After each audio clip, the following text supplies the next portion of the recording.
Shalom para pendengar yang dikasihi oleh Tuhan Yesus. Kiranya Tuhan memberikan rahmat-Nya kepada para pendengar semua. Sebentar lagi kita akan mendengarkan pembacaan Alkitab audio dalam versi bahasa Indonesia sehari-hari. Siapkan hati saudara.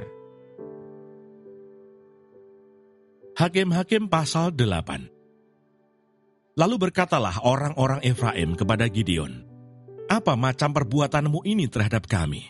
Mengapa engkau tidak memanggil kami ketika engkau pergi berperang melawan orang Midian?" Lalu mereka menyesali dia dengan sangat. Jawabnya kepada mereka, "Apa perbuatanku dalam hal ini jika dibandingkan dengan kamu? Bukankah pemetikan susulan oleh suku Efraim lebih baik hasilnya dari panen buah anggur kaum Abiezer? Allah telah menyerahkan kedua raja Midian itu, yakni Oreb dan Seeb, ke dalam tanganmu. Apa yang telah dapat kucapai jika dibandingkan dengan kamu?" Setelah ia berkata demikian, maka redalah marah mereka terhadap dia. Orang Midian dikalahkan, raja-rajanya dibunuh.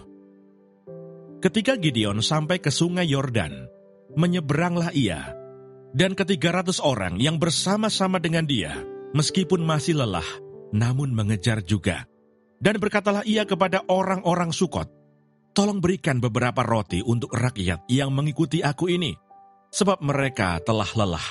Dan aku sedang mengejar Zebah dan Salmuna, raja-raja Midian." Tetapi jawab para pemuka di Sukot itu, "Sudahkah Zebah dan Salmuna itu ada dalam tanganmu, sehingga kami harus memberikan roti kepada tentaramu?" Lalu kata Gideon, "Kalau begitu, apabila Tuhan menyerahkan Zebah dan Salmuna ke dalam tanganku, aku akan menggaruk tubuhmu dengan duri padang gurun dan onak." Maka berjalanlah ia dari sana ke Penuel, dan berkata demikian juga kepada orang-orang Penuel. Tetapi orang-orang ini pun menjawabnya seperti orang-orang Sukot. Lalu berkatalah ia juga kepada orang-orang Penuel, "Apabila aku kembali dengan selamat, maka aku akan merobohkan menara ini." Sementara itu Zebah dan Salmuna ada di Karkor bersama-sama dengan tentara mereka. Kira-kira 15.000 orang banyaknya, yakni semua orang yang masih tinggal hidup dari seluruh tentara orang-orang dari sebelah timur. Banyaknya yang tewas, ada 120.000 orang yang bersenjatakan pedang. Gideon maju melalui jalan orang-orang yang diam di dalam kemah di sebelah timur Nobah dan Yogbeha, lalu memukul kalah tentara itu. Ketika tentara itu menyangka dirinya aman, Zebah dan Salmuna melarikan diri, tetapi Gideon mengejar mereka dan menawan kedua raja Midian itu, yakni Zebah dan Salmuna, sedang seluruh tentara itu dicerai-beraikannya. Kemudian kembalilah Gideon bin Yoas dari peperangan dengan melalui pendakian Heres. Ditangkapnyalah seorang muda dari penduduk Sukot. Setelah ditanyai, orang itu menuliskan nama para pemuka dan para tua-tua di Sukot untuk Gideon, 77 orang banyaknya. Lalu pergilah Gideon kepada orang-orang Sukot sambil berkata, "Inilah Zebah dan Salmuna, yang karenanya kamu telah mencela aku dengan berkata, 'Sudahkah Zebah dan Salmuna itu ada dalam tanganmu, sehingga kami harus memberikan roti kepada orang-orangmu yang lelah itu?' Lalu ia mengumpulkan para tua-tua kota itu. Ia mengambil duri padang gurun dan onak, dan menghajar orang-orang Sukot dengan itu. Juga menara Penuel dirobohkannya, dan dibunuhnya orang-orang kota itu.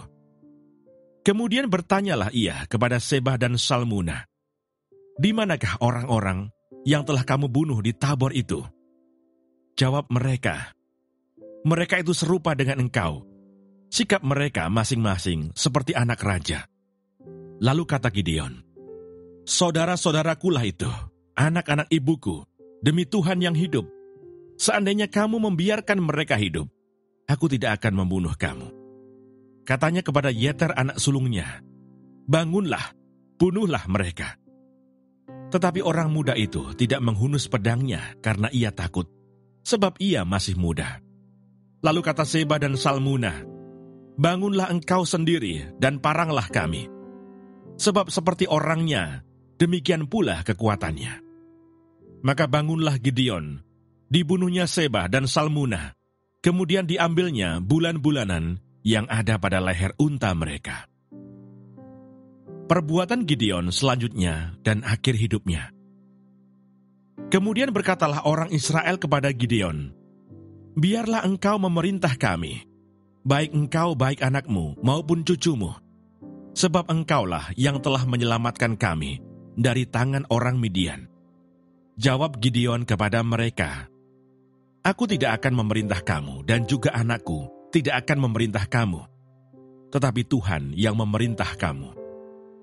Selanjutnya kata Gideon kepada mereka, "Satu hal saja yang kuminta kepadamu, baiklah kamu masing-masing memberikan anting-anting dari jarahannya.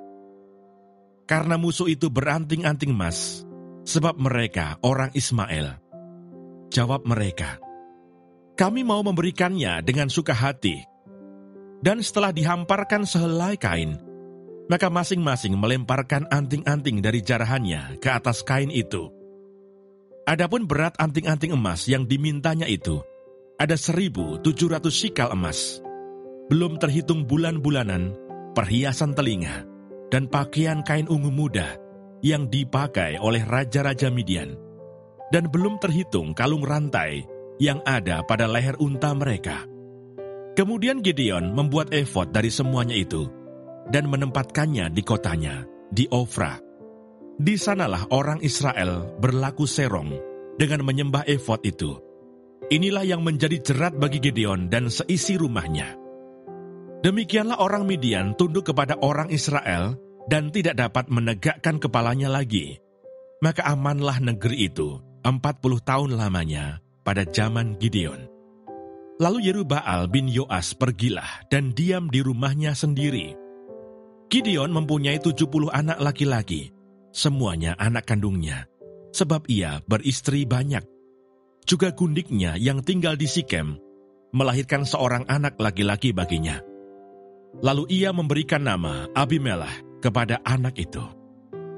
Gideon bin Yoas mati pada waktu rambutnya telah putih, lalu dikuburkan dalam kubur Yoas ayahnya, di Ofra, kota orang Abiezer.